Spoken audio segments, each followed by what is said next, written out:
नमस्कार, लोकतंत्र देख रहे हैं आप और मैं हूं आपके साथ नेहा दुबे। देश में कोरोना का कहर लगातार जारी है। विशेषज्ञों के मुताबिक दूसरी लहर के बाद तीसरी लहर आने का खतरा भी सिर पर मंडरा रहा है। लेकिन सबसे खतरनाक बात यह है कि शहरों के बाद अब गांव में भी कोरोना पैर पसारना शुरू कर चुका है। भले ही उत्तर प्रदेश में आंकड़ों के अनुसार कोरोना की रफ्तार धीमी हो रही है, मगर यहाँ के गांव में कोरोना का दंश तेज हो चुका है। पंचायत चुनावों के बाद तो कई जगहों पर स्थिति काफी खराब हो गई है। आगरा समेत कई जिलों में गांव में संक्रमण से मौतों का सिलसिला भी लगातार जारी है। यूपी सरकार की तरफ से गांव में चलाई जा रही कोरोना जांच में बीते 24 घंटे में करीब 5262 पॉजिटिव पाए गए हैं।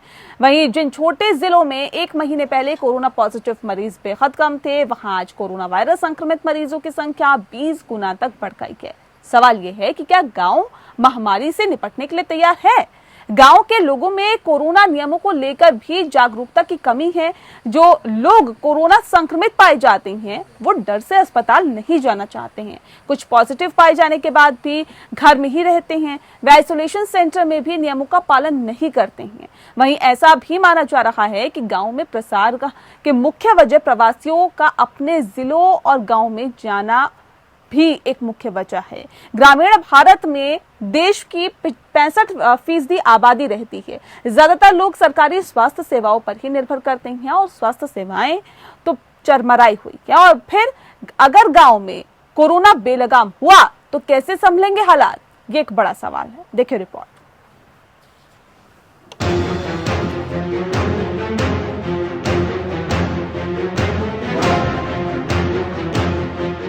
कोरोना का कहर अब महानगरों और शहरों में तबाही मचाने के बाद अब गांव की तरफ बढ़ने लगा है।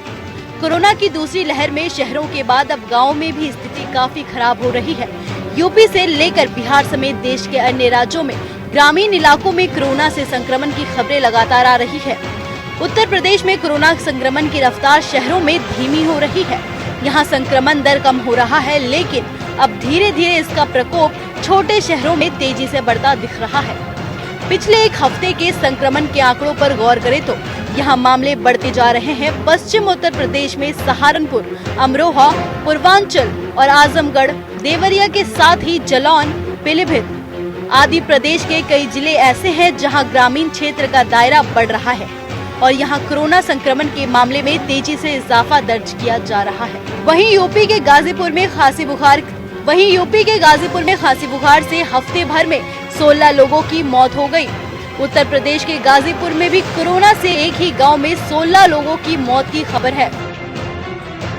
अरे उसको अगर जल प्रवाह जो किया गया है उससे कोरोना फैलने की भी संभावना व्यक्त किया जा रहा है। और प्रशासनिक मामला जो है कि नहीं है, अभी ऊपर से आदेश आया है शासन से, उसके हिसाब से अब जल प्रवाह नहीं होगा। इसकी जानकारी प्रशासन को पहले दे दी गई थी कि यहाँ पर लकड़ी के अभाव में और जो है लकड़ी के अभाव में यहाँ पर जो है जल प्रवाह किया जा रहा है। बिना मुहाल हुआ अभी तो दुर्गंध आ रही है। आने वाले भविष्य में यदि इसको नहीं रोका गया तो यहाँ पर महामारी फैल जाएगी।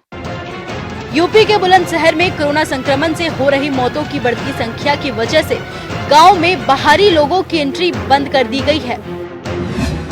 बुलंदशहर 45 दिन में 28 लोगों की मौत। गोरखपुर 50 गांवों में सरकारी सर्वे में ही खुला पोल। गोरखपुर 3 दिन में 5000 संदिग्ध मिले। गाजीपुर 1 महीने के अंदर 20 गांवों में 59 से ज्यादा मौतें। आजमगढ़ 30 गांवों में हर घंटे 2 से 3 लोगों की मौत। मऊ 10 गांवों में कोरोना के 3000 से ज्यादा संदिग्ध। प्रदेश के ज्यादातर छोटे जिले में कोरोना का ग्राफ बढ़ता जा रहा है। इसी की वजह से सरकार ने गांव में भारी पैमाने पर टेस्टिंग का अभियान छोड़ रखा है। अब सवाल ये उठता है कि शहरी इलाकों में जब स्वास्थ्य सुविधाओं की भारी कमी है तो गांव में बढ़ती जा रही बीमारी को लेकर लोगों को कैसे मेडिकल हेल्प मिल पाएगी। हरियाणा के रोहतक जिले के टिटोली गांव में पिछले 10 दिनों में कम से कम 18 लोगों की मौत रहस्यमयी बुखार से हुई है, जिनमें से 6 मौत कोविड से होने की पुष्टि हो चुकी है। सरकारी आंकड़े बताते हैं कि आज भी देश में सेकेंडरी लेवल की स्वास्थ्य सुविधाओं के लेकर औसतन 40 किलोमीटर की दूरी तय करनी पड़ती है। गांव में स्वास्थ्य सुविधाओं की हालत की सच्चाई किसी से छुपी नहीं है। ऐसे में कोविड संक्रमण से गांव वालों को कैसा बचाया जाएगा? ये बता रहा है कि यूपी बिहार में भयावह परिस्थिति निर्माण हो गई है। दूसरी तरफ योगी जी सिर्फ विज्ञापन दिखा दिखाकर कि बहुत काम हो रहा है, इससे सच्चाई से मुंह मोड़ने का काम कर रहे हैं। जमीनी हकीकत ये है कि उत्तर प्रदेश बिहार जिस तरह से बीजेपी ने रामराज की बात की थी, रामराज तो नहीं, लेकिन दोनों राज्यों को बीजेपी ने राम भरोसे छोड़ दिया है। अगर संक्रमण इस स्तर पर गांव तक पहुंचा तो क्या होगा? मायावती ने सोमवार को कहा कि उत्तर प्रदेश में पंचायत चुनाव के बाद गांव में कोरोना वायरस संक्रमण फैलने की खबरें मिल रही है और सरकार को इसकी रोकथाम के लिए युद्ध स्तर पर कार्य करने की सख्ती जरूरत है। एसीएस सूचना नवनीत सहगल ने कहा कि कोरोना की जांच के लिए टीम ग्रामीण इलाकों में घर घर जा रही है। अब तक 48,63,298 लोगों के घर में टीम पहुंच चुकी है। इनमें 68,109 लोगों में कोरोना के मामूली लक्षण पाए गए हैं। सहगल ने बताया कि इन सभी को दवाइयां दे दी गई है। जाहिर है कि सरकार अब सचेत हो गई है, लेकिन फिर भी खतरा तो गाँव पर मंडरा रहा है। Bureau report. जी हाँ, तो आपको बता दें कि जो हालात और जो स्थितियां हैं वो जाहिर तौर पर भयावह बनी हुई है। इस विषय पर आज हम तफसील से चर्चा करेंगे। हमारे साथ खास मेहमान मौजूद हैं, उनसे आपका परिचय करा देते हैं। अश्विनी शाही जी हमारे साथ है, प्रवक्ता हैं बीजेपी के। मनोज यादव जी इस वक्त हमारे साथ जुड़ गए हैं, सपा के प्रवक्ता हैं। एसके वर्मा जी हमारे साथ जुड़ गए हैं, रिटायर्ड आईएएस है। और डॉक्टर राजेश प्रजापति जी हमारे साथ जुड़ गए हैं, जो कि सीनियर डॉक्टर है। आप सभी का बहुत स्वागत है हमारे खास कार्यक्रम लोकतंत्र में। सबसे पहला सवाल मेरा आपसे है अश्विनी जी, क्योंकि जो हालात और जो स्थितियां बनी हुई है जाहिर तौर पे ये कहा जा सकता है कि बहुत ज्यादा भयावह हैं। सरकारी आंकड़े सर क्या कुछ बता रहे हैं, उससे भी आपको यहाँ पर उसका परिचय करा देते हैं, उससे तारुफ करा देते हैं। 24 घंटे में करीब 5,262 पॉजिटिव गांव में पाए गए हैं सर, ये आंकड़े हैं। क्या वजह इसके पीछे आप मानते हैं? मेरा जी, मैं इसी आंकड़ों से आप आज की बहस की शुरुआत करता हूँ। 5,000 से ऊपर आंकड़े पाए गए हैं। ये ऐसे ही नहीं पाए गए हैं। उत्तर प्रदेश की योगी सरकार ने गांव-गांव में 1,41,000 टीमें बनाकर, लोगों की टीमें बनाकर 27,000 से ऊपर वर्कर जो है लगभग 1 लाख गांव में ये ट्रेसिंग कराया है। ट्रेसिंग कराने के बाद वहां टेस्टिंग हो रही है। जो लोग संक्रमित पाए जा रहे हैं उन संक्रमितों को आइसोलेशन में रखा जा रहा है, जैसे एसिम्प्टोमेटिक पाए गए चाहे जैसा पाया गया। उनके संपर्क में जो लोग आए रहते हैं उनकी जांच की जा रही है। उसके बाद ये आंकड़े आने शुरू हुए हैं। उत्तर प्रदेश सरकार का ये नायाब तरीका, जिसको विरोधी अभी हमारे ऊपर, वैसे ही इन लोगों का काम है उठाना, लेकिन इन लोगों के मुंह पर करारा तमाचा WHO ने मारा है। WHO ने कहा है कि उत्तर प्रदेश सरकार बहुत बढ़िया काम कर रही है। इस समय गांव-गांव में संक्रमण फैलने तक तो वहां पर लोगों को पहुंचकर टेस्ट ट्रेस करके ट्रीट दे रही है। ट्रीटमेंट हम तो वहां दवाइयां दे रहे हैं उनको, हमारी टीमें वहां पर। देखिए, राजनीति से हटकर बात करिए सर, ये कोरोना की बात है, ये उस महामारी की हम बात कर रहे हैं जिसने न सिर्फ देश को बल्कि पूरे विश्व को झकझोर कर रख दिया है। हम उत्तर प्रदेश के खास तौर पर बात करें सर, आपका कहना है कि इतना अच्छा काम कर रही है सीएम योगी आदित्यनाथ की सरकार। सवाल मैंने यहाँ पर किसी की शादी की चर्चा नहीं की है। अश्विनी जी, आप हमें समझा रही हैं। नहीं, आप बहुत बढ़िया काम की बात कर रहे हैं सर। मैं तो हालात की, मैं तो जमीनी स्तर की बात कर रही हूँ ना सर। चीजें जाने दीजिए नेहा जी। नेहा जी, जरा आप बीच में बोलना अगर शांत करेंगी तो जनता तक सही आवाज जाएगी। बिल्कुल। मैंने किसी की यहाँ न किसी पार्टी की चर्चा की, न किसी शादी की चर्चा की। मैंने यहाँ कोरोना की चर्चा की और उस चीज की चर्चा की जिस पर WHO ने सराहना की है। मैं सरकार की बात क्यों नहीं करूंगा? आप कह रही है कि भयावह स्थिति है, भयावह आपके कहने से मैं मानूंगा नहीं? तो आपके एमएलए जो कह रहे हैं, आपके जो मंत्री कह रहे हैं, आपके एमएलए कह रहे हैं, आपके MP कह रहे हैं, उस बात को तो मान लीजिए। ये कितने दिन पहले का बयान है? संतोष गंगवार अगर सुन लीजिए सर, अब आप सुनेंगे नहीं, अब आप सुनेंगे नहीं, यही तो बड़ी दिक्कत है ना सर। अगर संतोष गंगवार अगर सीएम योगी आदित्यनाथ को चिट्ठी लिखते हैं और बताते हैं कि स्थिति क्या है, तो ये मैं कह रही हूँ या संतोष गंगवार कह रहे हैं? नहीं, तो आप बताइए ना। सुन लीजिए, हमारे MP ने लिखा, हमारे MLA ने लिखा, एकदम लिखा। मैं मानता हूँ आपकी बात को, स्थिति वहां गड़बड़ थी, लेकिन हम लोग आज बहस कर रहे हैं। 11 तारीख को शाम 6 बजे हम लोग बहस कर रहे हैं। आज किसी ने लिखा हो चिट्ठी तो बताइए। चिट्ठी का जिक्र आप पीछे का करेंगी, है आप पीछे से फैलाएंगी। आज की रिपोर्ट देखिए ना, आज उत्तर प्रदेश में कितने आंकड़े आए हैं।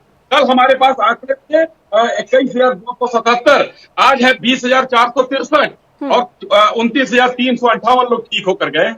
आज क्या करें देखिए ना, आप रोज रोज एक ये स्थिति पॉजिटिव क्यों है? वेव ठीक है, बनाएंगी। मनोज जी आपने तो जो से है रिएक्शन ले लेते हैं। मनोज जी, क्यों आप लोगों को बिल्कुल ऐसा लगता है ना ट्रैकिंग हो रही है, ना ट्रेसिंग हो रही है और हालात बहुत ज्यादा भयावह हो रहे हैं? क्यों आप लोगों को ऐसा लगता है, जबकि बीजेपी के लोगों का कहना है, उनके नेताओं का कहना है कि सब कुछ अच्छे तरीके से हो रहा है, सरकार बहुत अच्छे स्तर पर काम कर रही है?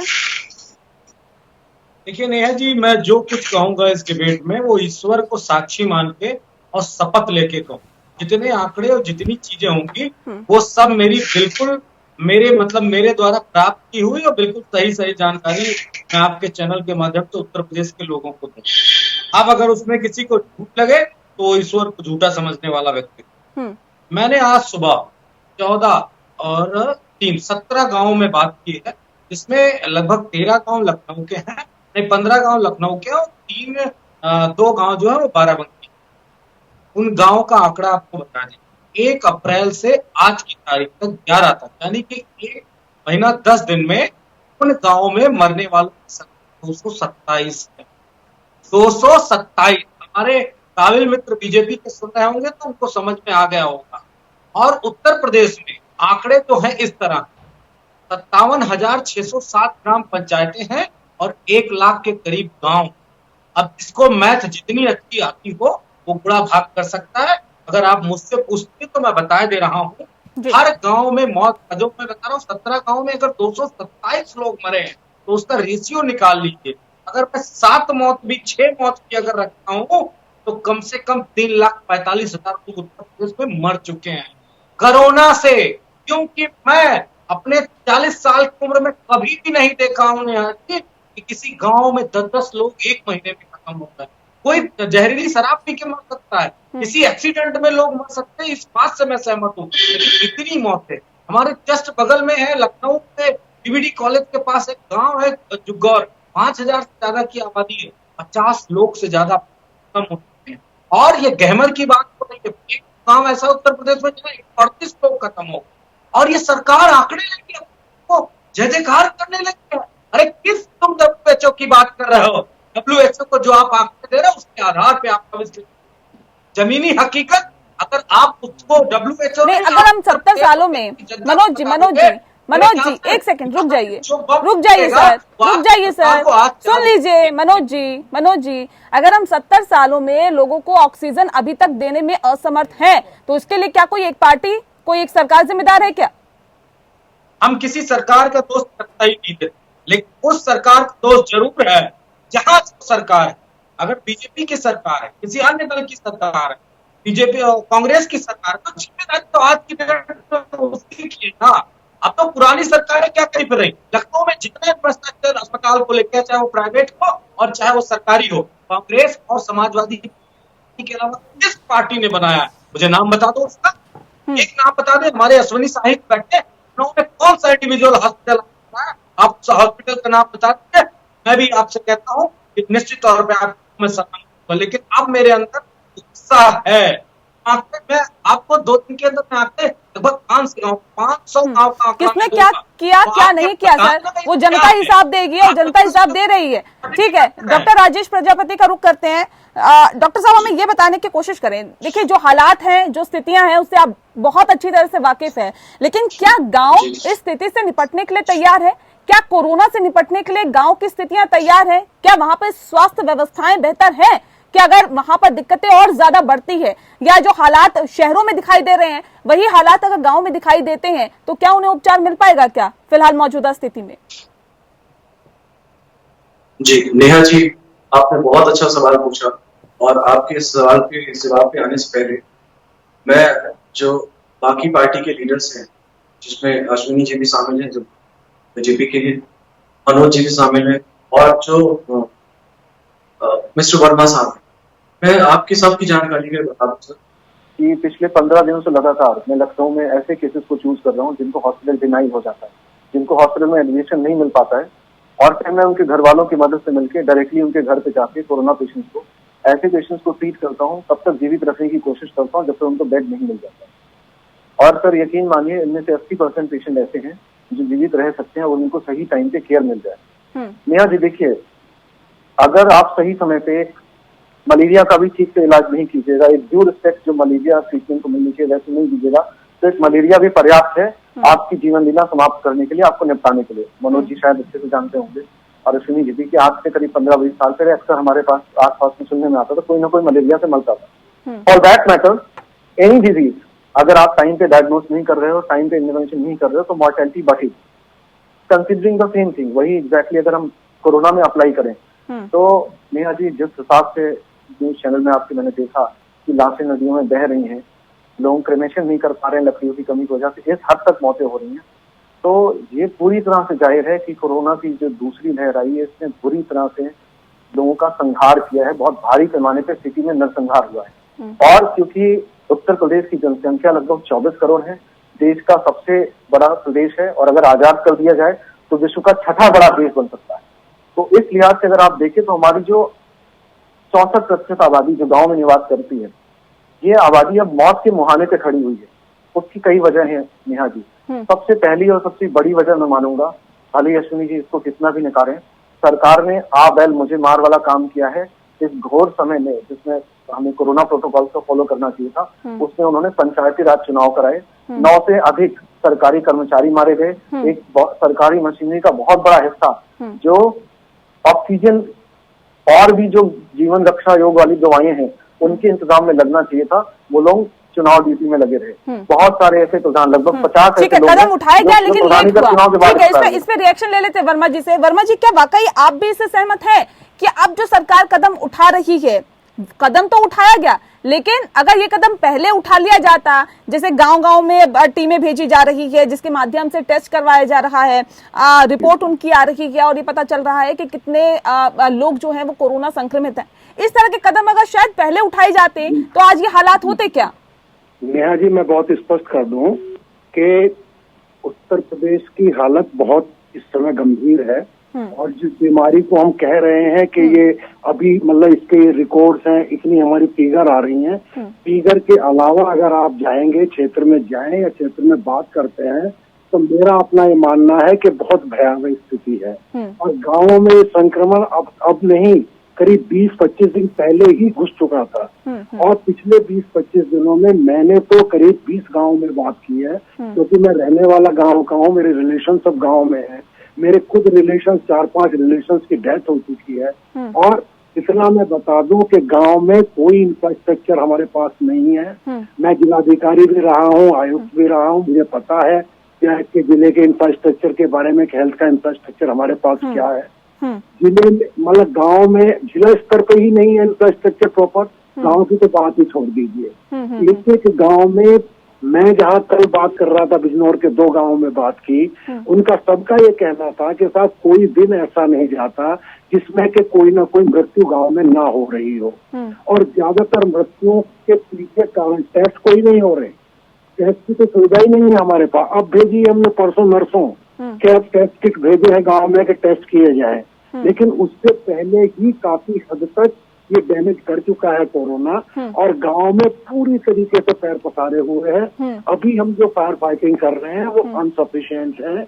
अभी मैं बात कर रहा था अपने कुलीग से, कल ही बात कर रहा था कि जिलाधिकारी, मैंने कहा यार दवाइयों की किट पहुंची या नहीं को पहुंची, तो अब उनका कहना था कि अब हम 90% किट भेज चुके हैं गाँव में, लेकिन उससे पहले जो मतलब क्षति हो चुकी है, बिल्कुल जो स्थिति हो चुकी है, जो बिगड़ चुके हैं हालात, आखिर वो क्यों बिगड़े, इस पर भी यहाँ पर सोचने की जरूरत है। उसका उसमें सोचना नहीं है, उसमें बिल्कुल स्पष्ट नजर आ रहा है कि अगर हम पंचायत चुनावों को टाल दिए होते तो शायद गांव में ये स्थिति न हुई होती।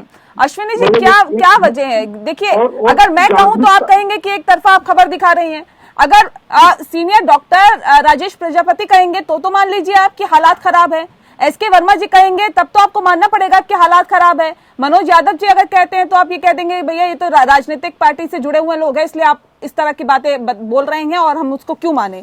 लेकिन सर जब न्यूट्रल लोग कहेंगे तब तो आपको मानना पड़ेगा ना। नेहा जी, मैंने कभी ये कहा ही नहीं कि हालात खराब नहीं है, मैंने इसको मानते हुए कहा है कि आज हम हालात पर काबू कर ले आए हैं। आज हम गांव गांव की गिनती कर रहे हैं। हमारे मनोज भाई अभी तो बता रहे थे, हमको गांव की संख्या गिनवा रहे थे। आप बता दें आबाद गांव कितने हैं उत्तर प्रदेश में? गणित हमको सिखा रहे हैं, सपा को सिखाना आता है। देखिए मैं अश्विनी जी, क्या क्या ये वक्त है कि हम एक दूसरे पर आरोप लगाएं? नहीं, एकदम वक्त नहीं है, लेकिन अगर देखिए मैं सत्ता पक्ष का होने के नाते अगर विपक्ष मेरे ऊपर आरोप लगा रहा है तो सत्ता पक्ष सिर्फ आरोप नहीं सुनेगा, अपनी किसकी जवाबदेही बनती है अश्विनी जी? का काम करें। जवाबदेही किसकी बनती है सर? मौजूदा सरकार से ही तो हम बोलेंगे। एक बात मुझे बताइए अश्विनी जी, अगर जनता ने आपको सराखों पर बिठाया, आपको सत्ता सौंपी सर, तो आपसे उम्मीदें तो है ही ना। नेहा जी, आप एंकर हैं, आप बोलिए, आपका हक है, लेकिन सरकार को भी तो बोलने का मौका दिया जाए। सर बिल्कुल आप अपनी बात रखिए, लेकिन अगर आप ये कहें कि अगर आप नहीं अगर आप ये कहें कि विपक्ष ऐसा कह रहा है तो सर बोल ले। ऐसा है कि मुझे गांव की संख्या गिनवाई जा रही है, तो मैं कैसे मान लूं? इन्होंने कहा कि 57,000 गांव हैं, लेकिन आबाद गांव कितने हैं? वर्मा जी भी बता सकते हैं। 97,000 से गांव है, उसकी लिस्ट पूरी पड़ी हुई लोग भ्रम है। ये मानता हूं मैं। आज तक अभी आपने एक सवाल किया हमारे सपा के साथी से, सपा के साथी ने उसका जवाब नहीं दिया। सपा के साथी अगर जवाब देते थे कि पीछे की सरकारों ने क्या किया, मैं मानता हूं हमारी अगर आज कोई भी गलती हो रही है, कोई हमारा प्रदेश का निवासी की डेथ होती है, वो बहुत ही दुखद है, उसकी जिम्मेदारी हम लेते हैं। तो हम जिम्मेदारी लेते हैं। तो आज पीएचसी और सीएचसी अभी ये अस्पताल बनवाने की बात कर रहे थे। उत्तर प्रदेश में 13 मेडिकल कॉलेज चालू है, वो भारतीय जनता पार्टी की देन है। सर हम किसी पे आरोप, किसी पे पूरा ठीकरा नहीं फोड़ना चाहते हैं अश्विनी जी, हम तो सीधे सीधे ये सवाल कर रहे हैं कि सर ये जो अभी कदम आपकी तरफ से उठाए जा रहे हैं, ये सरकार की तरफ से उठाए जा रहे हैं, या फिर यूं कहें कि जिस तरह से अब चेकिंग और ये टेस्टिंग ट्रैकिंग का काम जो अब किया जा रहा है, जिस बात का जिक्र आप पहले भी कर चुके हैं सर, तो क्या नहीं लगता कि इसे और पहले किया जाना चाहिए था? देखिए, और पहले का मतलब क्या होता है कि जब कोई बीमारी न आए उसके पहले हम नहीं कर सकते हैं। जब चीजें आई हैं, बीमारी को आए हुए तो सर 1.5 साल हो गया। 1.5 साल हो गया। 1.5 साल नेहा जी, आपको आंकड़ा जो है जनवरी का और फरवरी का 75 और 85 का था पूरे प्रदेश में। 200 से ऊपर लोग नहीं आ रहे थे, 200 से ऊपर का संक्रमण नहीं था। सर आप पहली वेव देख चुके हैं, ये दूसरी वेव और तीसरी वेव की भी अब बात लगातार की जा रही है, क्या उसका भी इंतजार करें क्या? मैं दूसरी वेव के, आप बताइए दूसरी वेव में कितने जो है का आंकड़ा IIT कानपुर के वैज्ञानिकों ने दिया था, 1.5 लाख का आंकड़ा दिया था। आज देश में 4.5 लाख लोग आए। हर चीज व्यवस्था है, ऐसा नहीं है। आज हमने अपनी व्यवस्थाओं को बेहतर तरीके से करने का काम किया है। और आप कहें कि देर हो गया, तो देर तो हर चीज में कहा जा सकता है देर हो गया। मैं पूछना चाहूंगा, समाजवादी पार्टी की सरकार ने PSC CSC में कितने ICU बनवा दिए? अभी अस्पताल गिनवा रहे थे। 13 मेडिकल कॉलेज चालू कराने के लिए भारतीय जनता पार्टी ने किया। 3,000 सीट भारतीय जनता पार्टी ने बढ़वाई।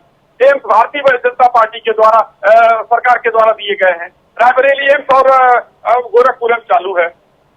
ये मत कहिए, मैं कह रहा हूँ 23 करोड़ का प्रदेश है हमारा, बहुत सी चीजें अभी है जो करनी बाकी है। मनोज जी जल्दी से जवाब दीजिए उसके बाद।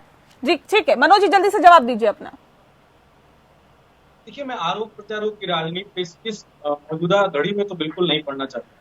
मैं निश्चित तौर पे जो हम पे आरोप लगे और जो सवाल हमसे पूछे गए उन सवालों का जवाब मैं आज दावे से करूं। मैंने अपनी वक्तव्य शुरू करने से पहले कहा था, मैं ईश्वर शपथ खाके इस डिबेट में जो कुछ कहूंगा वो कहूंगा। अगर मुझे ईश्वर से डर है तो निश्चित तौर पर मैं झूठ नहीं बोलता। मैं दावे से कह रहा हूं, उत्तर प्रदेश लगभग 5 लाख मौत के आंकड़ों को या तो छूने वाला है या तो छू चुका। अगर सरकार के अंदर हिम्मत है, सरकार गिना ले। हर गांव में लेखपाल, हर गांव में ग्राम पंचायत में प्रधान है, हर गांव में सरकारी सिस्टम है, आशा बहुएं हैं, सब कुछ है सरकार के पास। चाहे तो सरकार ग्राम पंचायत के, आखिर इतनी मौतें कैसे होती? क्या आपने कभी नहीं है कि अगर आपका ताल्लुक है, हमारे पूर्व IAS महोदय ने कहा कि मैं भी गांव ताल्लुक, इस पैनल में अश्विनी की गांव से ताल्लुक होंगे, बता दें उनके गांव के लोगों की डेथ पिछले 1 महीने में हुई। अगर आंकड़े उसके आधार पे आप नहीं पता चल जाएंगे तो आप मुझे जो कहेंगे मैं वो मान सकता। मैं आंकड़े सिर्फ इसलिए बता रहा हूँ, सरकार को एक्सपोज नहीं करना चाहता, मैं सरकार को सिर्फ जगाने का काम कर रहा हूँ। अगर सरकार सोती रही तो मैं दावे से कर रहा हूँ कितने लोग अपने जीवन में दोबारा आंखें नहीं खोल पाएंगे। सिर्फ मैं इसलिए कह रहा हूँ, मेरा कोई सरकार से ये लेना देना नहीं है कि सरकार पे आरोप लगाएं, आरोप लगाएं। अगर हमारी सरकार, सर हमारा तो कंसर्न सिर्फ इस बात का है कि अगर गांव में भी इस तरह की स्थिति होगी जो शहरों में है, तो जाहिर तौर पे हालात जो है वो हाथ से निकल जाएंगे। इस पे हम चर्चा लगातार जारी रखेंगे। एक छोटे से ब्रेक के लिए यहाँ पर मुझे रुकना पड़ रहा है, बहुत जल्द लौटेंगे, आप बने रहिए हमारे साथ। देखते रहिए लोकतंत्र। चलिए ब्रेक के बाद स्वागत है आपका। आप देख रहे हैं लोकतंत्र। लोकतंत्र में बात दरअसल आज हम कर रहे हैं कोरोना वायरस में किस तरह से गांव में अपना डेरा जमा लिया है, यानी कि गांव में किस तरह से लगातार कोरोना वायरस बढ़ता जा रहा है, फैलता जा रहा है। खास मेहमान लगातार हमारे साथ मौजूद है। आपसे जानना चाहेंगे इसके वर्मा जी, जो हालात फिलहाल गाँव में बने हुए हैं सर, इसकी मुख्य वजह आप क्या मानते हैं? एक तो आपने ये कहा कि पंचायत चुनाव जो कराए गए वो जाहिर तौर पर सही नहीं थे, इस वक्त पर पंचायत चुनाव नहीं कराने चाहिए थे। उसके अलावा एक प्रशासनिक अधिकारी आप रह चुके हैं, जो हालात फिलहाल बने हुए हैं, क्या वजह इसके पीछे आप मानते हैं गांव में? मैं बहुत स्पष्ट बता दूं आपको कि गांव के बारे में हम लोगों का ये एक्सपेक्टेशन नहीं था, क्योंकि जो पहली लहर आई थी, पहली बार कोरोना आया था, तो ये देखा गया था कि कोरोना बड़े शहरों में या मध्यम वर्ग के शहरों तक ही अपना फैलाव करके सीमित हो गया था। और ये कहा जा रहा था कि गांव में ये कोरोना नहीं है, और वास्तव में उस समय नहीं गया था कोरोना, या इतने प्रभावी रूप में नहीं गया था। गया भी था तो लोगों को मतलब बहुत ज्यादा उसकी चिंता फिक्र गांव में नहीं थी, और वो ये लोग मान के चल रहे थे हल्का फुल्का जुकाम बुखार और ठीक हो जाता है। लेकिन उसके बाद सरकारों को ये सचेत हो जाना चाहिए था कि जब दूसरी लहर हमने यूरोपियन कंट्रीज में, अमेरिका में, ब्राजील में सबके स्टडीज हमारे पास आ चुकी थी कि दूसरी लहर का ये वेरिएंट है, ज्यादा खतरनाक है और इसका फैलाव बहुत तेजी से होता है। तो दूसरी लहर आने के टाइम का अंदाजा मान लीजिए नहीं भी था, लेकिन उसकी तैयारी सरकारों को जरूर करनी चाहिए थी। जी। और विशेष रूप से गांव में कम से कम प्रचार प्रसार करके हमको ये तो बता ही देना चाहिए था गांव वालों को कि भाई ये पैम्पलेट बांट रहे हैं, ये दवाइयां हम लिख रहे हैं। अगर बाई द वे गाँव में पहुंचता है तो कम से कम अपना ट्रीटमेंट खुद करने या कहीं ना कहीं पास के अस्पताल में चले जाएं। देखिए इस चीज को स्वीकार कोरोना में हमें कोई मतलब वो नहीं होना चाहिए, कोई मतलब कष्ट नहीं होना चाहिए स्वीकार करते हुए कि हमारे पास इंफ्रास्ट्रक्चर हेल्थ सेक्टर का अभी कमजोर है, पूरे देश में कमजोर है। और ग्रामीण इलाकों में तो जो PHC CSC हमने बनाई हुई है उनमें कहीं डॉक्टर नहीं है, कहीं मशीनें नहीं है। ऑक्सीजन तो बहुत बड़ी चीज होती है, लेकिन वैसे भी वहाँ पर सुविधाएं हमारे पास ना के बराबर है। और हमारी जो आशा वर्कर्स हैं, ये वो है, इनके पास कोई इंस्ट्रूमेंट उस तरह के नहीं है कि बहुत ज्यादा प्रचार प्रसार का काम कर सकती हैं। तो उस प्रचार प्रसार के काम में जो अब लगाया गया है, अगर ये हमने 1 महीने पहले लगा दिया होता, मार्च के एंड में या अप्रैल फर्स्ट वीक में हम लोग मतलब सजग हो गए होते, तो मैं समझता हूँ कि महामारी उस तरह का प्रकोप के रूप में गाँव में ना पहुंचती, इस रूप में पहुंची हुई है। और अभी भी फायर फाइटिंग की जा रही है, अभी दवाइयों का पूरा इंतजाम नहीं है। ऐसे में वर्मा जी, प्रवासी मजदूरों ने कितनी अहम भूमिका निभाई इसको गांव तक पहुंचाने में? देखिए 2 चीजें मैं बता दूं आपको कि मजदूर जो पश्चिमी उत्तर प्रदेश की मैं बात करूं या यूपी की बहुत ज्यादा बात करूं, तो ईस्टर्न यूपी का मजदूर तो जरूर बॉम्बे जाता है या इधर उधर जाता है, लेकिन ये पश्चिमी उत्तर प्रदेश वाला जो मजदूर है ये बहुत ज्यादा दूर मजदूरी करने के लिए नहीं जा रहा दूसरे स्टेट में, इसको यहीं पर काफी काम मिल जाता है।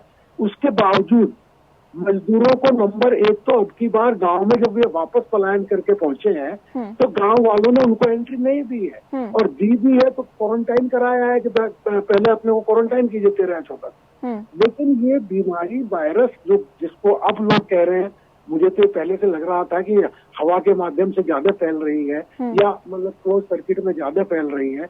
ये जो भीड़ तंत्र ने इस बीमारी को जो फैलाया है, और वो भीड़ तंत्र इकट्ठा हुआ है हमारे 2 ही जगह पर ज्यादा हुआ मेरा मानना है। तो उत्तराखंड में कुंभ और यहाँ पश्चिम मतलब उत्तर प्रदेश में जो हम लोगों ने ये पंचायत के चुनाव कराए हैं, इसमें भीड़ ने कतई भी मतलब किसी प्रोटोकॉल का पालन नहीं किया, और वो अनभिज्ञ थे। सही बात तो ये है, वो अनभिज्ञ थे बिल्कुल। उनको ऐसा महसूस ही नहीं हुआ था कि पहली वेव का कोई असर नहीं आया, तो दूसरी वेव भी शायद हो सकता है शहरों में। अनएक्सपेक्टेड भी था, सही कह रहे हैं आप सर। डॉक्टर राजेश का रुख कर लेते हैं। डॉक्टर राजेश प्रजापति जी, आपसे मैं जानना चाहूंगी कि जो हालात फिलहाल बने हुए हैं, स्वास्थ्य तंत्र को और कैसे मजबूत किया जा सकता है, और क्या जिस बात का जिक्र अभी वर्मा जी कर रहे थे, क्या कुछ हद तक ये भी कहा जा सकता है कि गांव के लोगों में फिलहाल अभी जागरूकता की भी कमी थी? उनको ये लग रहा था कि भाई अभी तो ये शहर तक बीमारी फैली है, गांव में नहीं आ सकती, और अब गांव में जब फैल गई है तो लोग उसका पालन पूरी तरह से नहीं कर रहे हैं, मास्क नहीं लगा रहे, 2 गज की दूरी मेंटेन नहीं कर रहे हैं।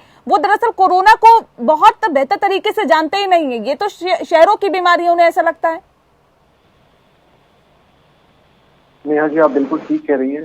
जो पहले हमने और जो ग्रामीण इंचार्ज काउंसिल के जो लोग आते हैं, विशेषकर जो हमारे बोली वाले ग्रामीण है, उनको लगता था कि जो कोरोना है, कोरोना खाली जो है शहरी इलाकों की बीमारी है।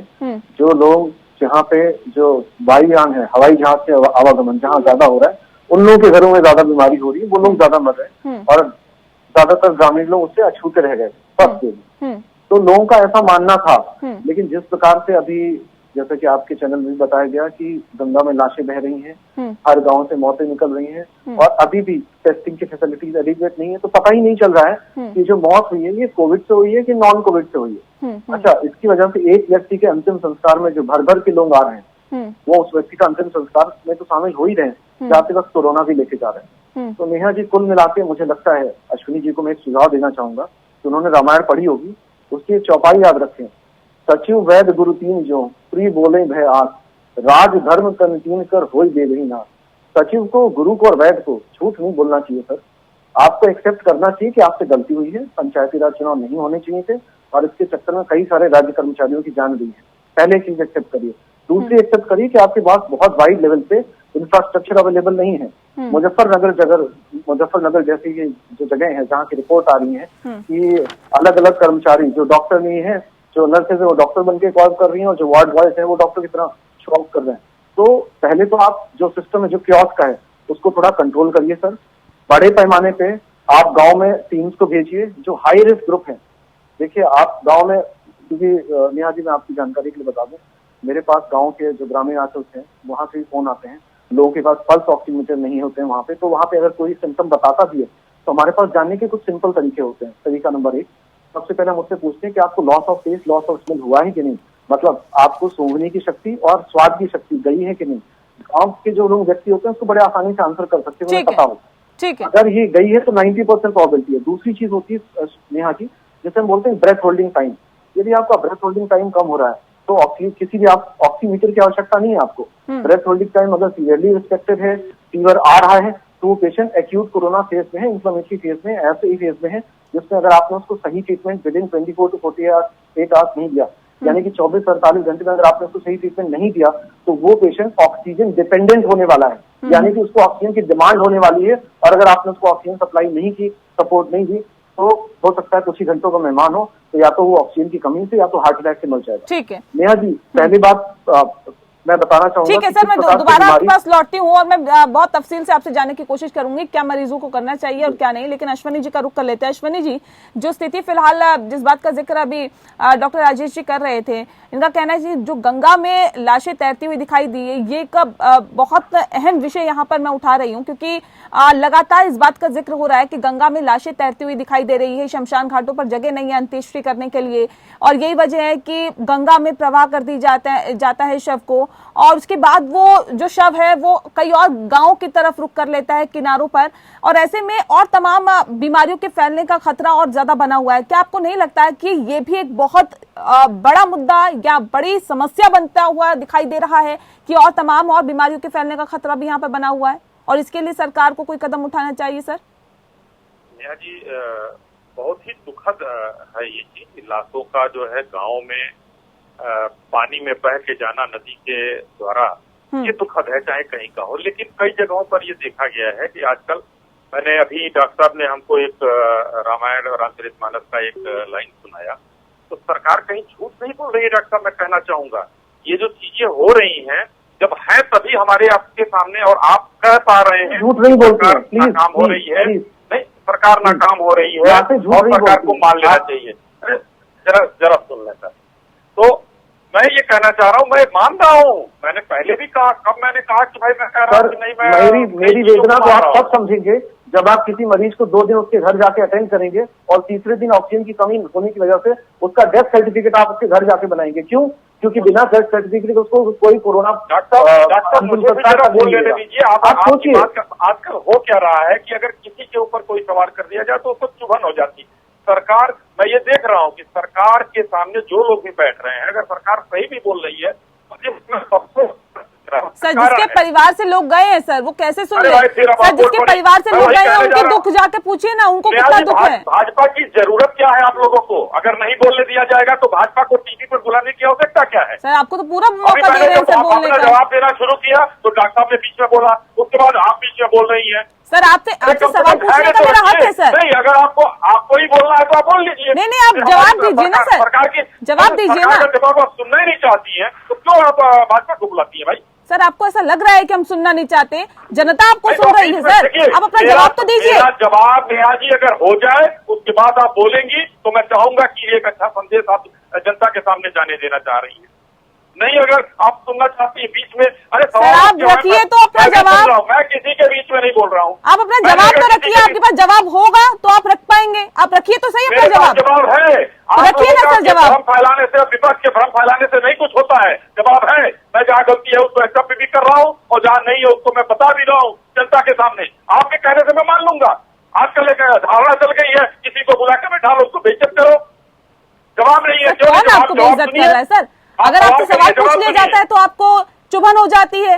सर सवाल पूछने का हमारा काम है, न सिर्फ मैं बल्कि यहाँ पर डॉक्टर साहब सवाल उठा रहे हैं, यहाँ पर वर्मा साहब सवाल उठा रहे हैं। लोगों के द्वारा पहुंचाना जनता के बीच में प्रतिष्ठित चैनल है आपका। इस तरीके से अगर बीच में टोका टाकी होगी और जब सरकार की बात नहीं पहुंच पाएगी जनता तक, तो यही वर्मा जी जैसे बोल रहे हैं, डॉक्टर साहब बोल रहे हैं और मनोज भाई बोल रहे हैं कि यहाँ का मैसेज नहीं जा सर रहा। आप सवाल का जवाब नहीं देंगे, आप बाकी सारी बातें कर रहे हैं, आप सवाल का जवाब नहीं दे रहे। सवाल का जवाब दे रहा हूँ। सुनिए, लाशें अगर जा रही हैं तो कहीं न कहीं गलती है। कई जगह कई गाँव में होता है कि उसको लाशों को बहाया जाता है। कई जगह इस समय है लकड़ी नहीं है, इस वजह से उन लोगों ने लाशों को वहां फेंका है। बहुत ही दुखद है। इसको सरकार ने संज्ञान में लिया है और इस पर कार्रवाई होगी, क्योंकि अगर वो लाशें सड़ेंगी तो और भी चीजें होंगी उससे, ये सरकार को भी पता है। बिल्कुल ये किसी बिल्कुल के बताने से नहीं होगा। मेरा मंतव्य यही था, मेरा मंतव्य यही था। यानी कि इसको इस तरह से लें कि मौतें इतनी ज्यादा हो गई है कि लकड़ी नहीं मिल पा रही है। क्या बोलिए, एक बार दोहरा दीजिए। सर मृत्यु इतनी ज्यादा लोगों की हो रही है गांव में कि लोगों को लकड़ी तक नसीब नहीं हो पा रही है, मजबूरन उन्हें गांव। नेहा जी, शायद आप गांव के परिप्रेक्ष्य उसको नहीं जानती, हम लोग गांव के निवासी हैं। गांव में अभी कल की बात मैं बताऊं, मेरे गांव में एक मृत्यु हुई। गांव में लकड़ी नहीं थी, हरा पेड़ काटा गया, कई डालियां काटी गई, उस हरे पेड़ से हम लोगों ने उसका दाह संस्कार करवाया। तो गांव में ये चीजें होती हैं। शहर में क्या होता है, जंगल से लकड़ियां आती हैं या बिजली घर बने हुए सौदागरी, जो गांव के परिवेश में आता है उसको पता है कि कैसे क्या होता है। कुछ गांव में जल प्रवाह का नियम भी है, ये आपको पता है या नहीं है मैं नहीं जानता। कुछ जगहों पर ये हो रहा है। सर आपके हिसाब से तो हमें कुछ नहीं पता सर, आप बहुत बेहतर तरीके से जानते हैं और आप जो समझाना चाहते हैं वो शायद समझाने की कोशिश कर रहे होंगे और हमारे दर्शक भी बहुत बेहतर तरीके से समझ रहे होंगे। लेकिन एक सवाल यहाँ पर इस बात को लेकर है, जिस तरीके से बोलने का मौका नहीं दिया जा रहा है। सर आपको पूरा मौका दिया, अब आप कह रहे हैं कि मुझे मौका नहीं दिया जा रहा। WHO उत्तर प्रदेश योगी सरकार की ऐसे सराहना नहीं कर रहा है, उसको हमने खरीद नहीं रखा है। उत्तर प्रदेश सरकार ने आंकड़े देकर जो है बात हो रही है। WHO कह रहा है कि गांव में मुझे बोलने का मौका दिया जाए, मुझे बोलने का मौका दिया नेहा जी। नहीं बोलने दीजिए, बोलने का मौका पहले अश्विनी जी को बोलने दीजिए, नहीं तो फिर ये कहेंगे भी हमें बोलने का मौका नहीं दिया जाता। बोलने दीजिए, फिर मैं आती हूँ आपके पास। अगर पूछिए इनसे, इनके नेता कब वैक्सीन लगवाएंगे? वैक्सीन एक इलाज है, उस इलाज को कब ये करवाएंगे? ये लोग ताली बजा रहे हैं यहाँ बैठकर बीच वालों की तरह। अखिलेश यादव ने क्या वैक्सीन लगवाई? जिन्होंने कहा कि ये भाजपा की वैक्सीन है। एक डॉक्टर साहब भी कहेंगे और वर्मा जी भी कहेंगे सिर्फ एक इलाज है वैक्सीन। आप बोलो तो थाली भी बजा दे, चम्मच कटोरी लोटा भी बजा दे। आप तो जो कहोगे वो देश करेगा। आप क्यों इस बात से चिढ़ते? चलिए बजाइए भाई बजाइए, ताली बजाना आप बजा रहे हैं। सरकार के कंधे से कंधे मिलाकर चलने की जरूरत है इस समय। आप लोग चीजों को जो है सारा दो सरकार का, अरे आपकी सरकार 5 साल नहीं क्या कर लिया? कौन से CSC में ICU बनवा दिया आपने? मैं हम कह रहे हैं कि योगी सरकार ने 13 मेडिकल कॉलेज चालू किया उत्तर प्रदेश में। बताइए, 3,000 डॉक्टर बढ़ाए गए। आपने क्या किया? दूसरा क्या लिया योगी सरकार ने? जहाँ लोगों को बेड न मिले ऐसे मेडिकल कॉलेज लेके आपको मुबारक। गोरखपुर के वीडियो आए थे, पता है, गोरखपुर के वीडियो आए थे। ठीक है सर, किसने क्या किया किसने क्या नहीं किया देखिए। ठीक है सर, हीरोइनों का डांस नहीं कराया। जनता देखिए सब समझती है सर, और जनता सब जानती है। नहीं जनता समझ रही है। अब हमें क्या करना है, हम उस पर बात करेंगे। एक सवाल इस बात को लेकर है डॉक्टर, ठीक है मनोज जी, जल्दी से अपनी बात रखिए, फिर उसके बाद चर्चा को आगे बढ़ाना है जी। मैं जिन 227 मौतों को 17 गांव से जोड़ रहा हूं, उनका नाम और उनके आंकड़े बता रहा हूं सरकार को, अगर आप इजाजत दें, और ये अश्विनी साइंस को एक्सेप्ट करता है, और जाके इन गांव पूछ ले कि पिछले एक महीने में कितनी मौतें हुई है कि नहीं, और अगर मेरे आंकड़े गलत जाने को तैयार हूँ। मैं जिम्मेदारी से कह रहा हूँ, पहले सरकार मुझसे FIR करा सकती है। गाँव में पहले मौतें नहीं होती थी? बोलो मनोज जी, होती थी कि नहीं होती थी, बताइए जरा। लिखिए, अमानीगंज, जो इटांगा के पास अमानीगंज है, 20 मौतें हुई उस गांव में, नोट करिए। 10 मौतें हुई, नोट करिए। ठीक है सर, सबके पास डेटा है मनोज जी सबके पास डेटा है, कहाँ पे क्या क्या हालात है, सब बेहतर तरीके से जानते हैं। ठीक है सर, अब हम हिंदुस्तान की जनता का सर्टिफिकेट नेहा जी नहीं चाहिए बीजेपी की सरकार को। मनोज जी, पापा की भी चीजों को देख रखी है, और सिग्नेचर पर जवाब क्यों नहीं दे रहे हैं? आपके राज्य से वैक्सीन कब लगवाएंगे? ठीक है सर, देखिए राजनीति से हटके हम बात करेंगे। अब कहाँ पे हमें काम करना है डॉक्टर प्रजापति? नेहा जी, वैक्सीन पूछिए ना, इनके राष्ट्रीय अध्यक्ष वैक्सीन कब लगवाएंगे, पूछिए जवाब। अरे वैक्सीन तो पहले जनता को लगा लो, तुम्हारी हैसियत। भाई, आपके राष्ट्रीय अध्यक्ष अकेले आदमी है, 8 करोड़ जो है उत्तर प्रदेश की जनता में एक संदेश देने का काम क्यों नहीं कर रहे हैं? नहीं आती आपको, बेशर्म कहीं के। आनी चाहिए, आपके राष्ट्रीय अध्यक्ष। नहीं इस तरह से नहीं मनोज जी नहीं, अश्विनी जी नहीं, ठीक है सर, चर्चा नहीं ऐसे नहीं, देखिए टीवी पे आपके हस्ते नहीं बैठने की, तो झूठ बोलते हो। देखिए किसी पे निजी टिप्पणी नहीं, मनोज जी किसी पे निजी टिप्पणी मत करिए सर, नहीं इस तरह से नहीं, ऐसे नहीं चलेगा सर, ऐसे नहीं चलेगा। व्यक्तिगत मत होइए और किसी पर अभद्र टिप्पणी मत करिए सर, ऐसे मत करिए सर, ठीक है मनोज जी नहीं, ठीक है ऐसे नहीं, अश्विनी जी ठीक है सर, चर्चा को आगे बढ़ाने दीजिए। माफ कीजिए, मुझे दोनों की आप लोगों की आवाजें ऐसे डाउन करनी पड़ेगी अगर इस तरह से आप करेंगे। नहीं ऐसे नहीं मनोज जी सर, देखिए ये एक ऐसा मुद्दा है, नहीं ऐसे नहीं सर, विषय को देखकर तो बोलिए कम से कम। अपने राष्ट्रीय अध्यक्ष को बोलिए टीका लगवा के दे लोगों को संदेश, नहीं देंगे भाजपा की व्यक्ति है। अधर्मी कहेंगे, अधर्मी हो, मैं दावे से कह रहा हूँ अधर्मी हो। डॉक्टर राजेश प्रजापति सर, ये मुझे बताइए कि जागरूकता को बढ़ाने के लिए और क्या कुछ किया जाए, क्योंकि लोगों में जागरूकता की कमी है कि उन्हें हैंड सैनिटाइज करनी है या नहीं। ठीक है सर, ऐसे नहीं अश्विनी जी देखिए मेरे पास लिमिटेड वक्त है और वक्त जाया मत करिए सर, ऐसे नहीं। अश्विनी जी और मनोज जी, मैं भारत की जनता की तरफ से, उत्तर प्रदेश की असम की जनता की तरफ से हाथ जोड़ के आप दोनों से विनती करता हूँ। ठीक है आप ये बताइए, मतभेद बुला दीजिए, जागरूकता को बढ़ाने के लिए क्या किया जाए? क्राइसिस का टाइम है, हाँ ये क्राइसिस का टाइम है। इस समय पहले जितने भी लोग हैं जो हमारे राजनीतिक नेता हैं, जो हमारे जिनका करोड़ों लोगों के ऊपर असर पड़ता है, उन लोगों को आगे आना चाहिए। और सबसे पहली बात, मैं अश्विनी जी की बात से सहमत हूँ। देखिए वैक्सीन कितनी इफेक्टिव है कितनी नहीं, ये साइंटिफिक फैक्ट है। कोई भी व्यक्ति जिसके करोड़ों फॉलोअर्स हैं, उसको कोई भी इस बारे में बयान देते समय बड़ा संयम रखना चाहिए, क्योंकि उसकी बात का बहुत फार रीचिंग इफेक्ट होता है। तो सर मैं आप दोनों से रिक्वेस्ट करता हूँ कि बहुत क्राइसिस का टाइम है। ऐसा क्राइसिस ना आज से पहले आजाद भारत में आया था, ना आज के बाद दोबारा कभी आएगा। तो इतिहास आपको याद रखेगा, आपके शब्दों को याद रखेगा।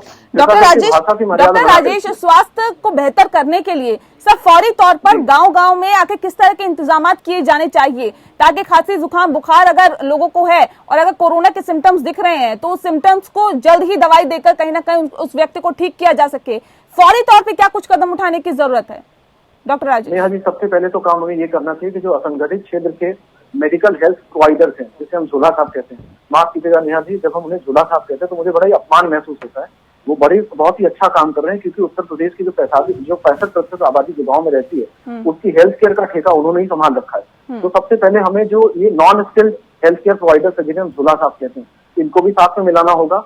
उनको अवेयर करना पड़ेगा कि हाई रिस्क फीचर्स या हाई रिस्क सिम्टम्स क्या होते हैं किसी भी ऐसे मरीज की जिसको बुखार आ रहा है या जिसको कोरोना हो सकता है या कोरोना से किसी भी ग्रसित व्यक्ति के संपर्क में आया हूँ, तो पहले हमें हाई रिस्क केसेस को डिटरमाइन करना पड़ेगा। दूसरे नेहा जी मैं बोल रहा हूँ, एक बहुत ही सिंपल सी दवा है इकोस्प्रिन 75 मिलीग्राम बोलते हैं। ये एक टैबलेट ऐसी होती है जो आपके खून को पतला करती है। नेहा जी प्राइमरली देखा यह गया है कि जो वायरस है ये लंग्स में तो हमला कर ही रहा है, साथ में क्या कर रहा है, आपकी खून की नसों को जमा दे रहा है, जिसकी वजह से नस के अंदर ब्लड क्लॉटिंग हो रही है, और इस क्लॉटिंग की वजह से लोगों को हार्ट अटैक हो रहा है और उनके और भी अंग प्रभावित हो रहे हैं। तो इससे बचने का तरीका यही है नेहा जी कि जो हाई रिस्क ग्रुप है, जिनकी उम्र 40 वर्ष से ऊपर है और जो किसी भी कोरोना प्रभावित व्यक्ति के संपर्क में आ चुके हैं या उसकी अंत्येष्टि में जा चुके हैं या जिनको शक हो रहा है कि उनको कोरोना हो चुका है, वो लोग इकोस्प्रिन 75 मिलीग्राम की टैबलेट एक खाना शुरू कर दें। अनस्किल्ड जो हेल्थ केयर प्रोवाइडर्स है उनको इंक्लूड करें, उन्हें बताएं कि वार्निंग साइंस क्या क्या होते हैं। और जो ग्राम पंचायत है हमारे यहाँ, जहाँ हर गाँव में एक ग्राम पंचायत है और ग्राम पंचायत का ऑफिस है जिसे पंचायत घर कहते हैं, इस पंचायत घर में एक प्रकार से कैंप लगाना जाना चाहिए, टीम्स भेजी जानी चाहिए और लोगों को बड़े पैमाने पे प्रधानों के साथ मिलकर जागरूक करना चाहिए, बताना चाहिए कि साहब ये हाई रिस्क सिम्टम्स हैं, ताकि लोग समय पर प्रेजेंट करें। लेकिन यहाँ भी मैंने जैसे पहले भी कहा है, यदि टाइम इज द की, अगर आपने सही समय पे सही इलाज नहीं किया तो जो कोरोना से प्रभावित या गंभीर रूप से संक्रमित व्यक्ति आप उसकी जान नहीं बचा सकते। ठीक है एसके वर्मा जी, ठीक है सर, मैं लौटूंगी आपके पास। एसके वर्मा जी, प्रशासनिक स्तर पर आखिर किस तरह से मजबूती से कदम उठाने चाहिए ताकि कम से कम कोरोना की वजह से जो गांव है वो शहर में तब्दील ना हो पाए? देखिए दो चीजें हैं, तब्दील तो हो चुके हैं, अब तो इसको फायर को बुझाने की आवश्यकता है। जी। आग लगी हुई है गांव में, हम अब ये नहीं कह सकते कि गांव में नहीं पहुंचा है, गांव में पहुंच चुका है। पिछले 20 दिन में हाहाकार मचा हुआ है। अभी हमें राजनीतिक अपने सब स्वरूपों से ऊपर उठकर एकजुट होकर इस महामारी से लड़ने की आवश्यकता है। गांव में जब तक हम टेस्टिंग को नहीं बढ़ाएंगे, गांव में जब तक हम मेडिसिन की उपलब्धता सुनिश्चित नहीं करेंगे, तब तक इस महामारी से लड़ना बड़ा मुश्किल काम हो जाएगा। उत्तर प्रदेश जैसे राज्य में, जिसमें कि एक गांव का कार्यकर्ता सरकारी रूप में 5 या 6 कार्यकर्ता है जो गांव में ही रहने चाहिए, गांव की देखभाल के लिए नियुक्त किए गए हैं, तो वो ग्राम पंचायत अधिकारी है, ग्राम विकास अधिकारी है, अन्ना विकास अधिकारी है, बहुत से हैं वहाँ पर, आशा है, आंगनबाड़ी है, टीचर्स है।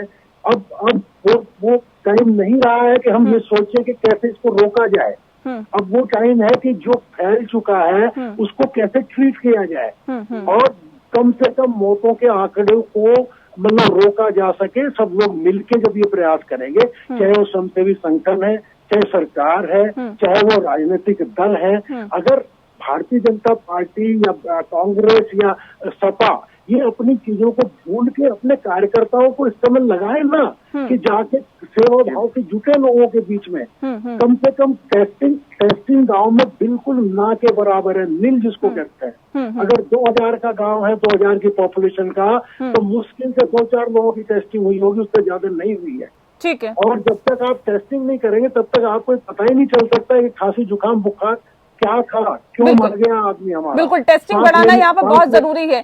ठीक है सर, मनोज जी का रुख कर लेते हैं। मर रहे हैं लोग बाग, अब सबको मिलके एक युद्ध के रूप में युद्ध को लड़ना होगा और इस महामारी को जो फैली हुई है उससे किसी भी तरीके से जिंदगियों को बचाना होगा। बिल्कुल, जिंदगियों को बचाना यहाँ पर प्राथमिकता होनी चाहिए और जाहिर तौर पर यहाँ पर कम से कम राजनीति नहीं करनी चाहिए। एक सवाल मेरा आपसे है मनोज जी कि यहाँ पर सर एक इंसानियत के नाते, मैं किसी पार्टी विशेष की बात नहीं कर रही हूँ, कोरोना कोई बीजेपी पार्टी नहीं लेके आई है या कांग्रेस पार्टी नहीं लेके आई है या कोई सपा नहीं ले आई है सर, लेकिन यहाँ पर मानवता के नाते आप लोगों की तरफ से क्या कुछ किया जा रहा है? सर एक दूसरे पर आरोप मरना तो बहुत आसान हो जाता है, लेकिन जब ये वैश्विक महामारी है, भारत में भी आई हुई है, तो आप लोगों की तरफ से क्या किया जा रहा है? यहाँ पर ये भी कहीं ना कहीं सोचने और विचार करने की जरूरत है इस पर भी।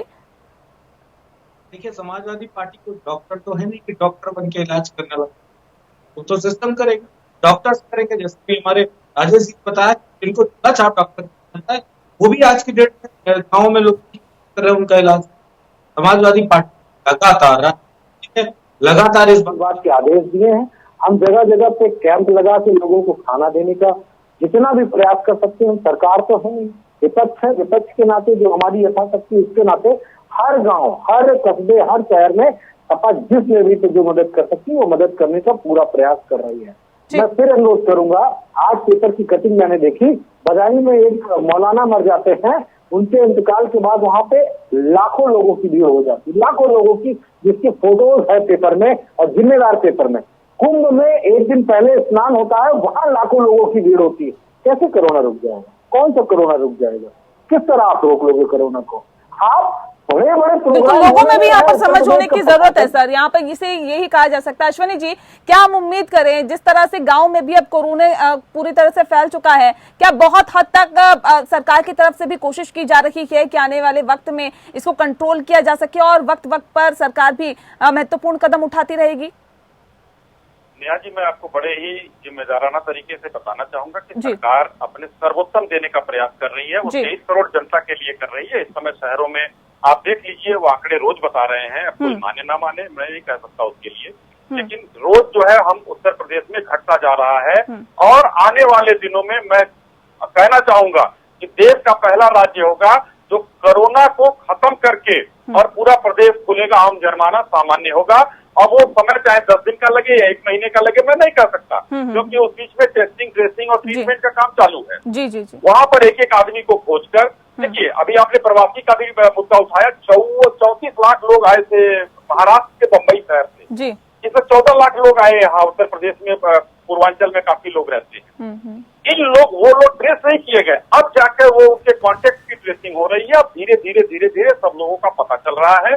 तो वो चाहे ज्यादा आ जाए या कम आ जाए, उनको आइसोलेट करके, उनको वहां पर दवाई देकर और उनको वहां पर जो है सबको उनके कॉन्टेक्ट को ट्रेस करके सबको जो है संभालने का काम उत्तर प्रदेश। चलिए, उम्मीद करते हैं सर कि जो आप कह रहे हैं वो धरातल पर भी दिखाई देगा और जल्द ही गांव के हालातों में सुधार होगा। बहरहाल, बहुत शुक्रिया आप सभी मेहमानों का हमारे साथ इस खास चर्चा में शामिल होने के लिए। इसी के साथ लोकतंत्र में इतना ही। मुझे दीजिए इजाजत। नमस्कार।